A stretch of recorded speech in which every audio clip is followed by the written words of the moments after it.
Hello বন্ধুরা, তোমরা সবাই কেমন আছো? নিশ্চয়ই ভালো আছো। তো ভিডিওটা দিতে আমাদের অনেকটাই কিন্তু দেরি হয়ে গেছে, যার জন্য তোমাদের সবার কাছে আমরা ক্ষমা প্রার্থী। আমাদের কিছু পারিবারিক সমস্যার জন্য ভিডিওটা দিতে একটু দেরি হয়ে গেল।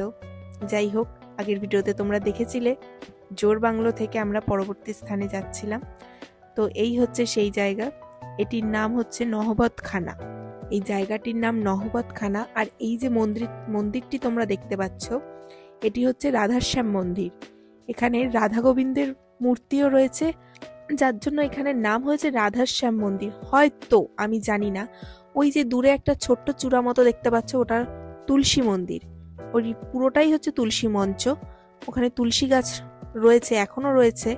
আর এই যে বিগ্রহ আছে ভিতরে, মানে যে মূর্তি রয়েছে, সেই মূর্তিটা কিন্তু এখনকার না, অনেক দিন আগের। মানে সেই যবে এই মন্দির স্থাপন করা হয়েছে তবেকার মূর্তি, মানে তখন থেকে যে পুজো হতো সেই মূর্তি এখনো পুজো হচ্ছে।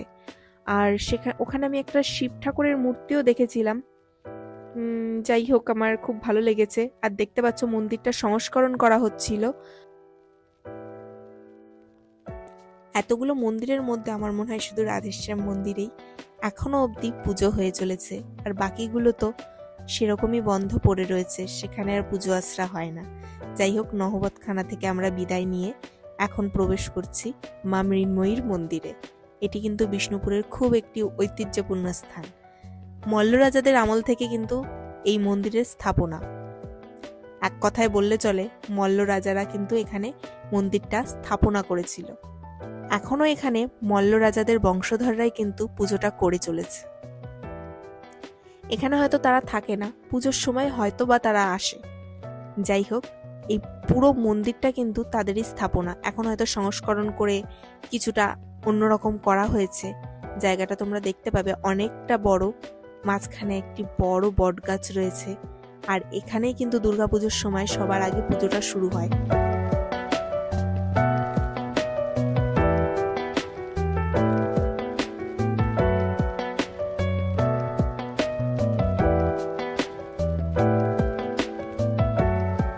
এখানে গড়দরজা বলে একটি স্থান আছে, সেখানে কামান ফাটানো হয়। আর সেই কামানের শব্দ শোনার পরই পুরো বিষ্ণুপুর কেঁপে ওঠে। আর তারপরেই সে পুরো বিষ্ণুপুরে দুর্গাপুজো শুরু হয়। তো চলো, আজকের মতো টাটা, দেখা হচ্ছে নেক্সট ভিডিওতে।